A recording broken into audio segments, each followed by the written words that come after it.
Welcome back to Epistemics. Today I have a very special show with a very, very special guest. In fact, I have Mr. Pakistan on the show today, 2011 to 2016. You guys aren't going to believe me. Today I have Mr. Nadeem Ashraf. Assalamu alaikum, bro. Assalamu wa rahmatullah. Peace be upon you. Yes, you too. Yes, of course, the English glossary in terms. Yep. So let me just clarify. I did say Mr. Pakistan, and I meant it from Dawah perspective. Okay, mashallah. And what I mean by that is 2011 to 2016. Yes. You were in Pakistan. Yes. You spent years there, and you were there and you were focusing on Dawah. You were actually working in the Dawah, right? You were working for Youth Club. We'll talk about Youth Club as we go along. Yep. And so from that perspective, you would have some very interesting insights as far as the Dawah in Pakistan, in particular the sort of the so-called atheist movement or the trend which is taking place currently. And I want to get your thoughts on that today, and obviously get some of your insights and some of your tips and some of your advice for the youth that may be watching this from Pakistan. That being said, bro, let's begin right at the beginning. 2011. You are how old? Oh, good. Subhanallah. He doesn't know his own age. 2011, I was, subhanallah, it's a really good question, bro. I'll do a general thing. General. So this is obviously 8 years ago now. Yeah. So I'm 42 now, so we're talking 35 years old. So you're 35. 35 years old. You Yes. decide to go Pakistan. Make hijrah, yes. Make hijrah. Okay, Yes. I'm not going to go into the details of that. No, It doesn't of course befit the. There's a blog, you the- can read the it, inshallah. the topic of or the objective of the show. Yes. But you go there Yep. to settle with family. Yes. You go there, and very soon you get involved in Dawah. Yes. Right. I know your story because I Didn't know you want really to. well. I had no intention to get Yeah. involved, but subhanallah, glory be to Allah, glory to God. Yeah, please. Clarify your Arabisms as you go along. Glory be to God. Things happen. Yeah. I had no intention to get involved in any kind of engagement with the youth, engagement of discussing religion and theology with the students. But things happen, and I started. I guess I'll go into it really quickly. Yeah. Where I started in Islamabad, which is the capital where I lived. The brothers, they used to have a gathering in English, right, every week. Taha. No, not Taha. No? Taha came later. That's a different story. Alright. But these are other brothers. Yeah. They used to have the only study circle in English once a week, and the whole of Islamabad. And I literally lived 7 minutes walk away from it. Okay. So, which is another, how would you say, Qadr Allah? I mean, Yes. this is a God's will, as you want it. And from there, I joined these guys, and very sincere, educated youth. I remember a lot of people have this perception of, especially people who are born and bred in this country, Pakistanis, that people from Pakistan, they're all, backward, and they're all, they've got, a lot of weaknesses, let's say. Yeah, I'm not going to go into the details. So most people don't. I don't think most people have that. Maybe 20 years ago. Maybe when I Possibly, yeah. I think people. I don't think they have that perception now. But I think you're right. Mixed now, yeah. But maybe you're talking 20. I used to live up north, so you're maybe talking 20 years ago, so things are totally probably different. You come from Yes. Crawley, so that's another exactly, issue in and of itself, which we can discuss later. Crawley guys are okay. It's the northerners, I'm just messing about. No. But no offense to the northerners out there. of course not. I'm sure they have some beautiful things to say about us too. But that being said, you're there. You get one way or the other. You get involved in the Dawah, right? There was no youth club at the time. Youth club is. So I'm okay. You're saying maybe I'll tell you a wrong story. Yeah. No, it began from sisters, so Muslim females, Islamabad, who were students at Shifa College. Yeah. They started this, and then some brothers joined it, and I kind of joined it when I was 7-8 months old. Okay. Myself and brother Raja Ziaul Haq, who's the CEO. Yeah. Inshallah, maybe have him show someday in the future, Yes. by the Amazing will to do of God. I met him at one of the lakes. There's a lake there. We used to have a get together. That's how I used to do activity, very light activity. So that's how I got involved with them, and then did different activities. And then obviously the years went by, and as far as I know, from what I know of you and what I've heard, and we spent a lot of time together as well. Yes. You obviously, God blessed you with a very prominent position, if you like, in the organization. You were close to Raja Zia, who's the CEO. And still is of the youth club, and you basically, what I noticed about you is you took a real big interest in street dawah, what you call street engagement where you're sharing the message of Islam on the streets, in Yes. particular university campuses, right? Yes. That was your struggle almost, right? My calling, my passion, a lot of work. Absolutely. Yeah, I remember when we went about 2 years ago, and I spent 10 17. days with you in Islamabad. We slept in 10 amazing uncle's. days, Absolutely amazing days. Yeah. We spent 10 days in that room. Yes. had some really good conversations. But it was non-stop. We would do like 2 or 3 events every single day. That's how it is. There. It was brilliant. So we were going to one university to another. And one thing I realized was that your passion, bro, was campus dawah. Campus, and dawah meaning where you share the message of Islam with people. So on campus, you were doing this. And I saw your frustrations as well when there wasn't too much of a focus on that.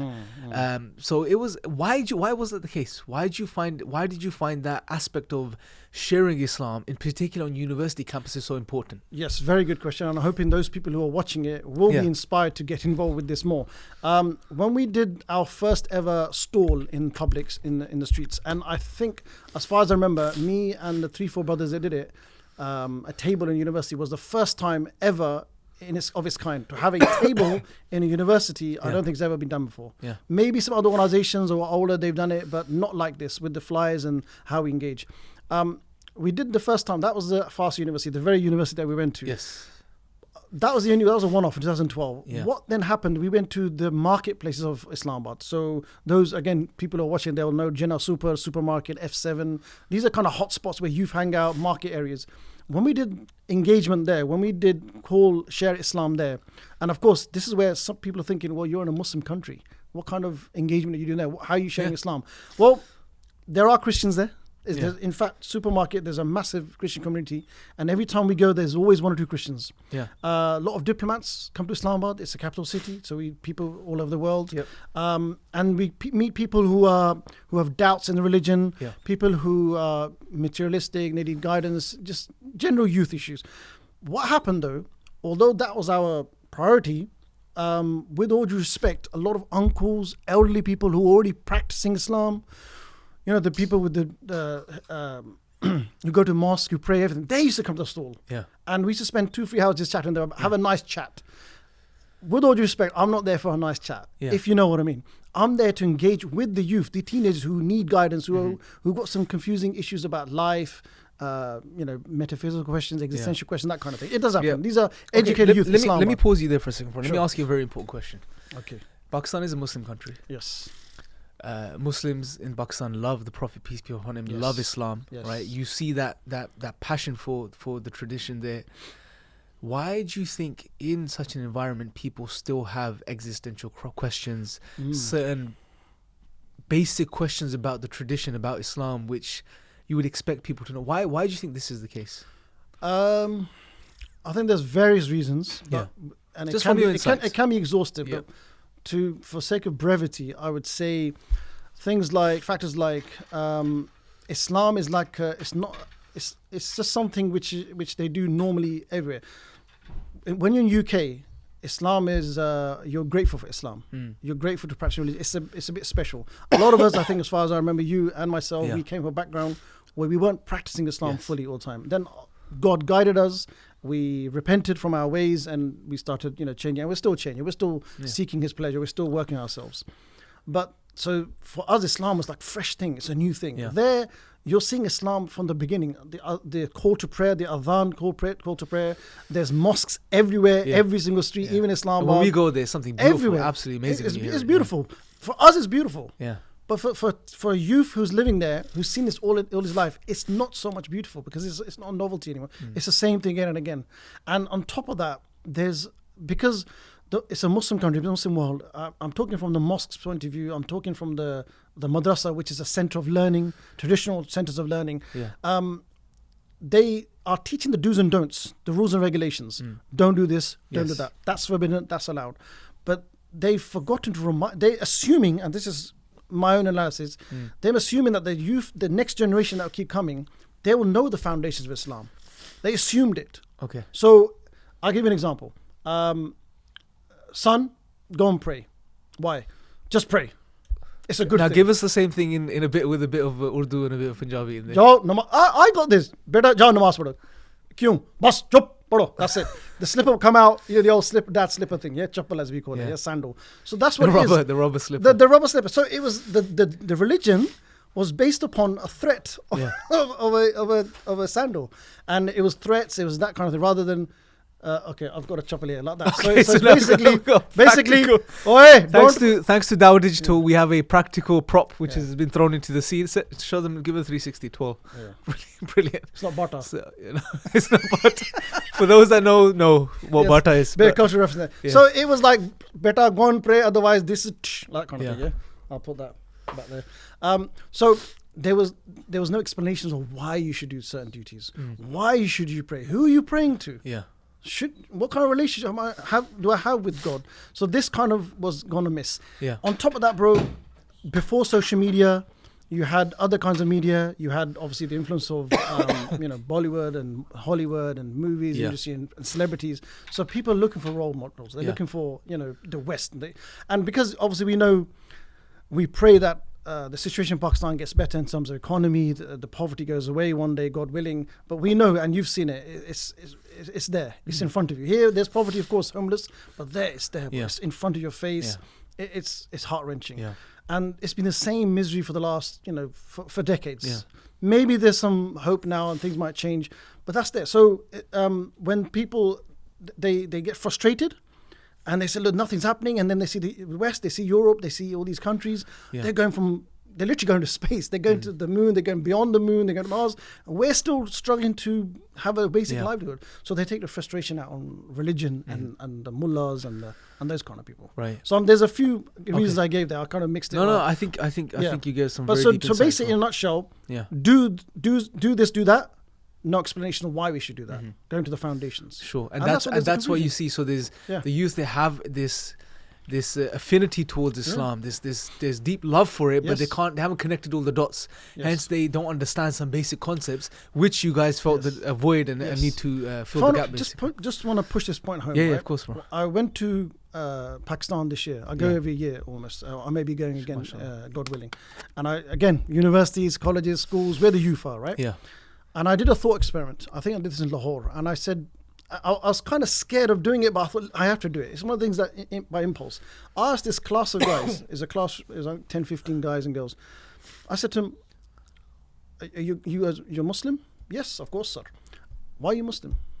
So half said, because my parents are Muslim. And the other half said, because I believe in God. Then I said, okay, that's good. But I said, why do you believe in God? It was a very mixed kind of answers. There was like 1, 2 ones afterwards. That's actually for me a bit worrying. Yeah. Like even if you had just a basic reason, even if you said, like, I feel it from the bottom of my heart that he absolutely which wouldn't be a basic reason, bro. Which is the fitrah. It's the nature even of if they said that, I'll be happy. But no one said. It was a very reluctant. It was a very almost like fear of should they really say that. And second, there was a confusion coming out. But then more than half the class was saying because my dad's Muslim. Yeah. And his grandfather was Muslim and his grandfather was Muslim. And this is like, if you can do a reference to what the Quraysh said, it was a bit dangerous to have that belief that just you got your whole belief in a creator, in God, just because your family's telling you. That's, I think, a bit worrying. But at the same time, wouldn't you say that a lot of the youth, the youngsters in Pakistan are turning towards the religion with fresh pair of eyes and are bringing, it's almost like a revival, if you like, towards the tradition, and it's very beautiful. Like the brothers we know from Youth Club and many others we've seen at universities and colleges. It's absolutely amazing, right? Now, obviously, Youth Club, may God bless them and allow them to continue, have been doing a phenomenal work across the country, led by Zia and all the other brothers and sisters involved, including yourself. When I went there, it just felt like home, right? Honestly, I just felt like family. I was missing the guys here in Ira, and I went there and I got it back. So I was just happy both ways. There's a relationship with Ira as well. Yeah, of course. Set up So that's there, and we see the need for it, right? Like you just mentioned, right? It's connecting the dots for the Muslims there and making things easy for them. Now let me bring in another angle for a second, which is the angle of this atheist movement, atheism, ilhad, right? Those mulhideen, those that call they actually themselves don't mulhideen. even use that term. They don't I know we use it, but I think let's stick to atheists because that's the term that the few that are there would refer to themselves with. Those very few. They would use atheism. Let me ask you that first. Yeah, go. The people watching the show, they've kept hearing us saying, "Oh, we keep saying there's few." They'll be, hold on a second, what do you mean few? We have a huge movement. We're all over the place. We are covering the entire country. Is that true? First point, I would say there's probably 2 to 3 universities out of 100 universities that you could say this kind of thought is, I wouldn't say flourishing, but they're thinking about it. There's people, there's a few students in there. Majority, like for example, Islamabad has like, I don't know, 50 odd universities, institutes, and may have it more. Probably 1 or 2 universities, and they probably pushing this question religion, and a few people Islam. in those universities as well. That's number one point. The second point is, from my experience on university campuses, and in the streets and students in events, whatever, is they think they're atheists, but once you have a discussion, they're actually not even agnostics. But before we get there, so what you're saying is that on the ground, it's actually like you gave an example earlier. What was the example? You were saying something about a fly or something. So it's like you're in Pakistan, you know, if you want to have a refreshing drink, it's called lassi. And you're sitting in outdoors because it's a nice country. There's warmth, unlike UK, it's always raining, right? You sit there, and in the summer you'll have a fly just going around. He was like, so you can so for me, atheism is like a fly. You can ignore it and get it, but it's just annoying. You get rid of it. The little experience from there, bro. The time we spent on the universities is quite intensive. There was very few what you would call people who even remotely associated with atheism, or pure atheists. I don't know if that's a word. To be honest, I don't think I came across any pure atheists when I was there. Maybe one. Remember we had the private meeting? Well, I was about to come to that. Those two guys that we spoke to. F10 at MJ's. Those people know MJ's, bit of a plug in there, really nice cafe. We had a discussion there. And there's 2 people. We spent about an hour and a half with them. Really good discussion. And apparently you said so they came around. So when you had that discussion, and we don't have to go into details of it, and as far as I remember, they weren't even, like I said, pure atheists. It was more just a few doubts, misunderstandings, that kind of thing. I asked the brother who introduced us, because I always like to know, it's inspiring when you, although only God guides the hearts. Absolutely. This is our principle, right? Absolutely. And we convey the message as compassionately as best as we can. Absolutely.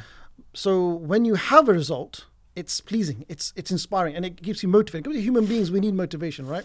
So the brother informed me that the guy who was talking, he's left his position wherever he was, and the guy who was with him, he's completely changed and completely repented, and now he wants to seek knowledge and go to youth events. May God bless him. So, do you know what I mean? No, this is amazing. Sharing the reward. No, so hopefully, God willing, God willing, praise be to God. So here's the thing, bro. So it is a minor thing. Obviously, now on YouTube and when you hear it online, because there's certain spokespersons, right? Social media, everything looks big. Yeah, everything looks big, right? So that even this channel. Exactly. Hopefully, thank you, Nadeem. That's really nice of you. I really appreciate that, bro. That being said, keeping you humble, bro. Of course, yeah. Okay, so look. That being said, bro. It's a minor thing. It's just a small little thing that's going on. It's like a little itch. Fine. It's an itch that needs to be scratched. Whatever it is, let's leave it there. It's right? there. It's there. Absolutely, it's there. We know it's there because we're addressing the issue. We'll give them that recognition. Yeah, of course. Now, we're gonna have that. But here's my thing. You've been on campuses more than probably anyone I've seen from a Dawah perspective from the West that's been on uni campuses doing active engagement with the youth. Will and honor of absolutely. God, yes. Now stop being honors from God. Stop being overly No, I always say this. I have to. Okay, brilliant. But look, bro, come on. Let's be honest. Now you've been there. You've experienced. I've had the experiences. Yes. Why? I'm gonna ask you now. It's probably quite a heavy question. And I want you to try and answer it the best you can. Why do you feel whatever amount of people are turning towards atheism? Are turning towards atheism? What do you think the reasons are? Maybe summarize it in 3 reasons. And this is picking up from where we left off with Azim in the last show. Okay. One is, I think, because of social media. Okay. Yeah. And just general media that's been pushed a lot. And as far as what I've understood is, of course, the West, like we have our Dawah. So the non-Islam or non-Muslim, they also have that as well. Yes, of course. Inadvertently. Yeah, absolutely. We know this. Everyone, so they have, and everyone has a right to share their opinion. And but they especially want to push their agendas in the Muslim world, especially Pakistan, right? And there's that's what Dawkins wants to do. Yeah, you could look at when you look at the trail, maybe some NGOs. I'm not going to name names. Maybe some personalities. Some people from here go to Pakistan. They're trying to push. So there's various. So they're doing their work, and some youngsters get influenced. Yeah, so social media, number one. Number two, I would say, the thing with Pakistan, right, is in the UK, especially London, there's a lot of entertainment. You can do a lot of things. Yep. Clubbing, partying. It's freedom, right? Yes. Pakistan, they're restricted. It's a traditional country. They have traditional ways and families and that kind of thing. So they actually read books there. Here, you could argue the average atheist in the streets, they don't read the books. They just follow the video or follow people that have been taught in school. Yeah.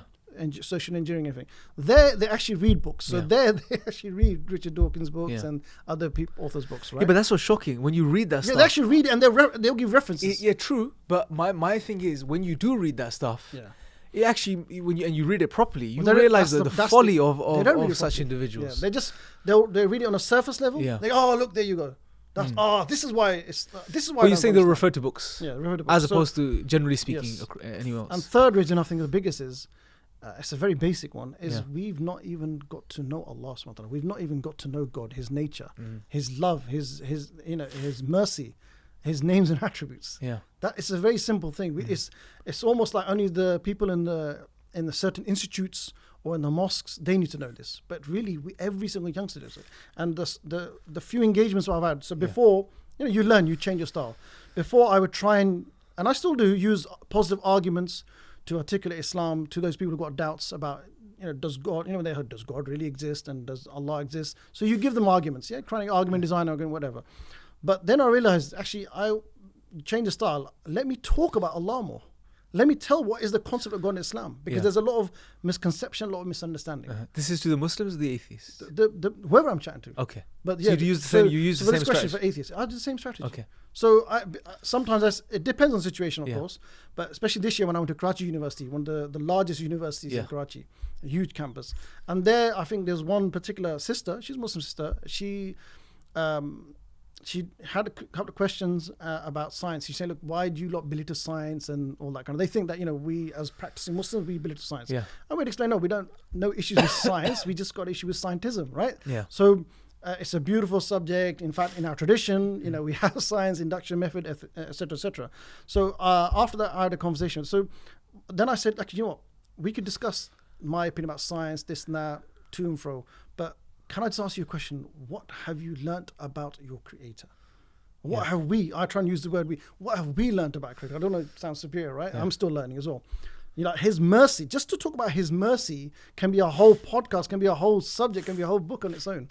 We just, he's, Ghafoor Rahim. Yeah. Like very dry Ghafoor Rahim. Yeah. They don't go in deep, bro. That's the biggest issue. Yeah. So a lot of us, the practicing Muslims or the non-practicing and the atheists or agnostics, I put them in the same category because, like I said, we're not even sure if they're atheists or agnostics. So what you've said is very interesting. What you're saying is that when you spoken to atheists in Pakistan or someone that may be inclined towards this type of atheist, thinking, but it's not really. Exactly, on university campuses, you've taken a spiritual approach. Now that's very interesting because I would say, you could call it spiritual. Okay, if you can correct that. I would just say this is the approach. Okay, all right, okay, fine. Because if we follow the best example, the greatest human being ever that lived. I'll tell you what. Pause it. No, sorry. Finish the point. I don't want to. It's wrong place to interrupt you. He talking about the Prophet peace be upon him. The Prophet peace be upon him, he called to God and he explained God's nature. He talked about his name and attributes, and that's what we do. I'll tell you what. Let's do something quickly. I want you to do a quick role play. Okay. No, quick role play. No breaks on this show, bro. You ain't no breaks. You ain't got time to eat your cookie, bro. So look, let's do a quick role play. Sure. You're on campus, Pakistan. You're at Fast University.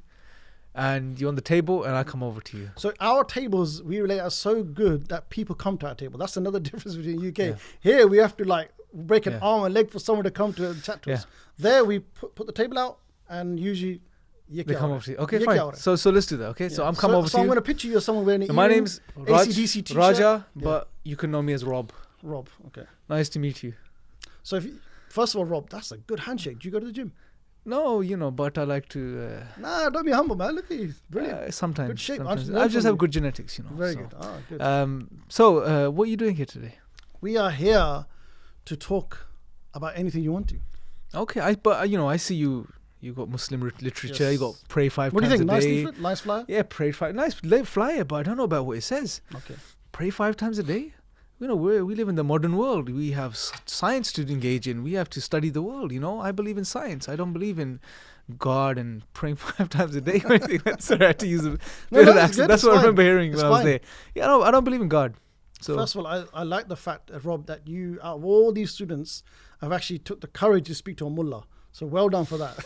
Okay, I wouldn't call you that. I'm just joking. So because I like to joke around.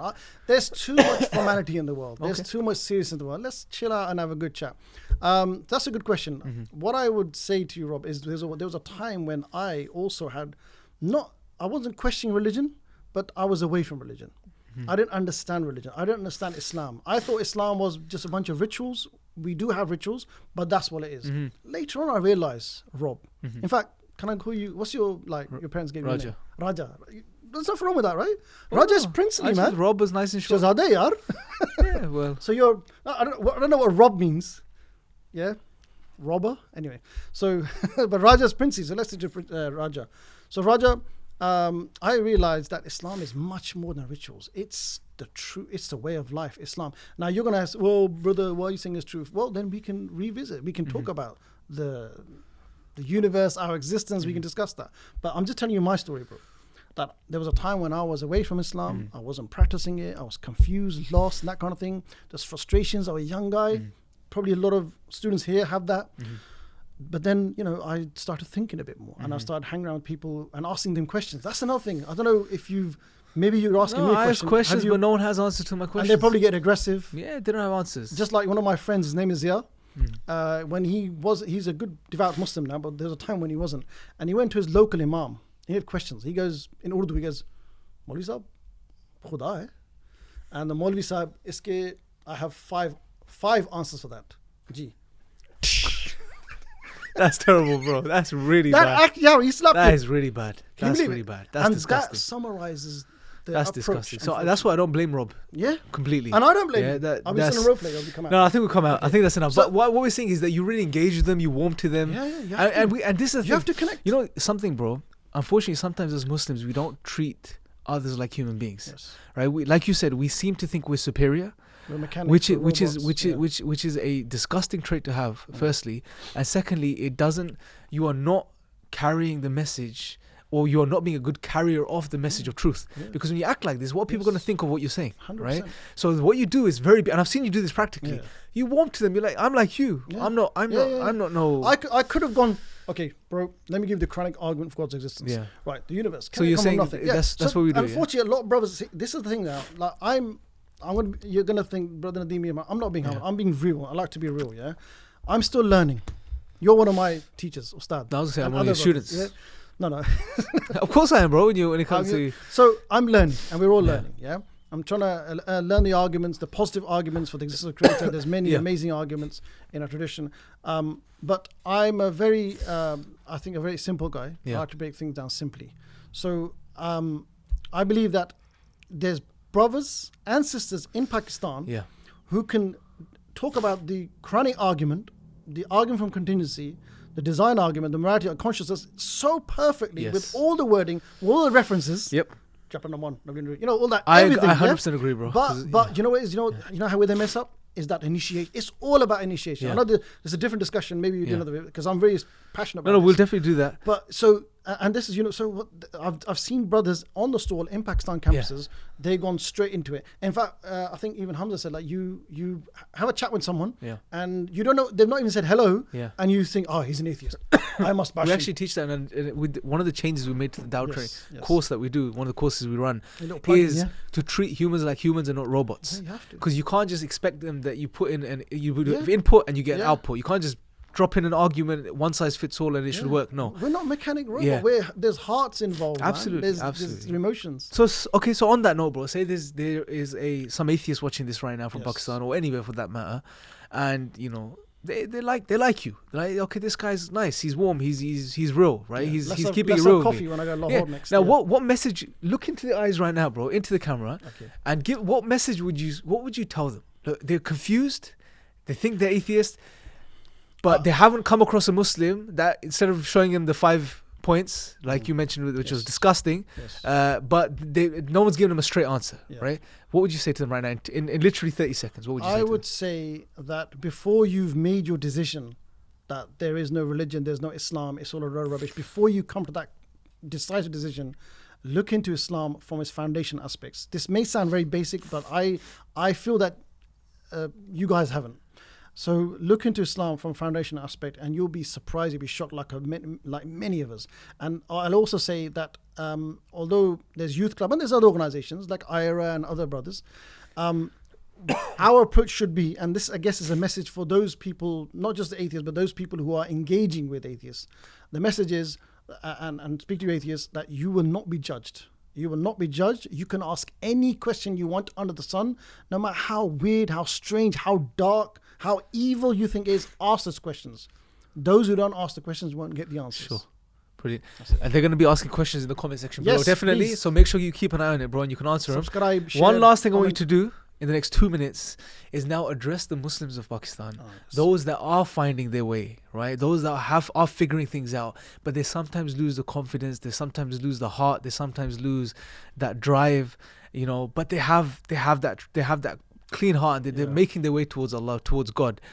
What advice would you give them in the world that we live in today?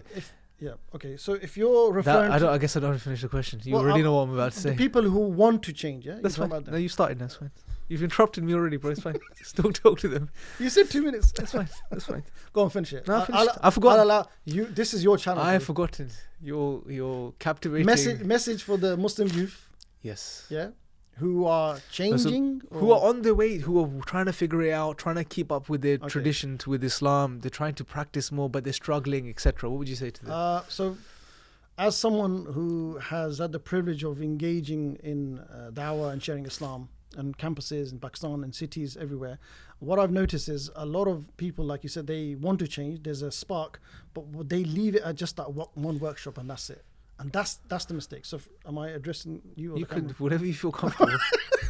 I thought you'd like to Okay. speak to. Do you wanna just By the way, there you go. Carry on. So look, I would say, brothers and sisters, yeah, that you went to that workshop or you saw a YouTube video, you saw epistemics, and you started having some questions and it sparked something within you. Don't leave it at that one video. Don't leave it at that one workshop. This is something which I did and many others did before. You need to find, there are some amazing scholars and students of knowledge. There's a lot of stuff available online, and maybe because I'm old school, but yeah, there's online stuff, but there's also offline. Scholars exist. They are still there. There's many institutions, female scholars, and amazing scholars in English as well. It's just, you got to not just say, oh, it's not there. You got to make an effort. You got to, for knowledge, you got to go out there and seek it. You got to make some sort of effort. Absolutely. And trust me, bro, I've seen huge potential in the people of Pakistan, bro. Yes. Especially the youth and the students. They're phenomenal. Yeah. They have the ability, the capability. They're passionate. They're intelligent. Yes. You know, they are resourceful. They have so much potential, bro. That's just waiting to be tapped. Yes. In sharing this message of Islam with the whole world. So, you know, may God, you know, utilize them for his path. That being said, bro, thank you for coming on. Where could they find Pleasure. Youth Club? Youth Club on Facebook, YouTube channel. Okay, brilliant. Where could they Instagram. find Dawah Motivation, which is your content? That's- YouTube channel? That's too exclusive. Dawah Motivation is the YouTube channel. I'll link in the description That's below. that's for practical tips. On Your that. practical tips on how to engage and share the message of Islam. Make sure, obviously, to subscribe to Epistemics. Share. If you haven't already, share this video, click the notification bell, and we have Dawah Digital jumping around in the background because he wants me to remind you guys to make sure to subscribe to Dawah Digital because he'll be putting out some really brilliant new content. Oh, Weekly back. content, hopefully Missed it. weekly content. do. Leave your thoughts below. Let me know your thoughts, your ideas, your suggestions, anything you want to add in the comment section. Nadeem will keep an eye on it. Until next time, take care.